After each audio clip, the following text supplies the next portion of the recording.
नंदुरबार एसीबीची धडक कारवाई। खादी व ग्रामोद्योग मंडळाच्या वरिष्ठ पर्यवेक्षकाला 5,000ची लाच घेताना रंगेहात अटक। नंदुरबार येथील लाचलुचपत प्रतिबंधक विभागाने धडक कारवाई करत नंदुरबार राज्य खादी व ग्रामोद्योग मंडळ नंदुरबार येथे कार्यरत वरिष्ठ पर्यवेक्षक जिजाबराव साहेबराव चौधरी वय 58 यांना 5,000ची लाच स्वीकारताना रंगेहात अटक केली।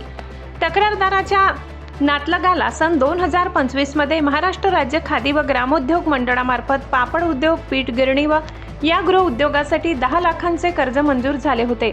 या कर्जावर 35% अनुदान मिळण्यासाठी आवश्यक कार्यवाही करण्यात आली होती। त्यानुसार 3 लाखांची सबसिडी संबंधितांच्या कर्ज खात्यात जमा झाली होती। मात्र ही सबसिडी मिळवून दिल्याच्या मोबदल्यात वरिष्ठ पर्यवेक्षक जिजाबराव चौधरी यांनी सुरुवातीला 10 ते 12 हजारांची लाच मागितली। तक्रारदाराने याबाबत एसीबीकडे तक्रार केल्यानंतर पडताळणी करण्यात आली। त्यानंतर तडजोडीनंतर 5,000ची लाच स्वीकारण्याचे निश्चित झाले। त्यानुसार 30 जून रोजी नंदुरबार येथील जिल्हाधिकारी कार्यालयाबाहेर टोकर तलाव रोड येथे एसीबीने सापळा रचला। आरोपीने तक्रारदाराकडून 5,000ची लाच स्वीकारताच एसीबीच्या पथकाने त्याला रंगेहात पकडले।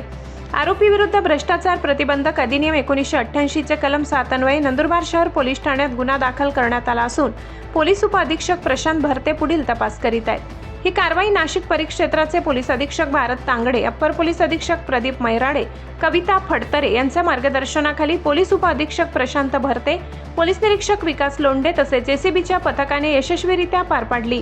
एसीबीचे नागरिकांना आवाहन, कोणताही शासकीय अधिकारी किंवा कर्मचारी शासकीय कामासाठी लाचेची मागणी करत असल्यास नागरिकांनी त्वरित लाचलुचपत प्रतिबंधक विभागाशी संपर्क साधून तक्रार नोंदवावी।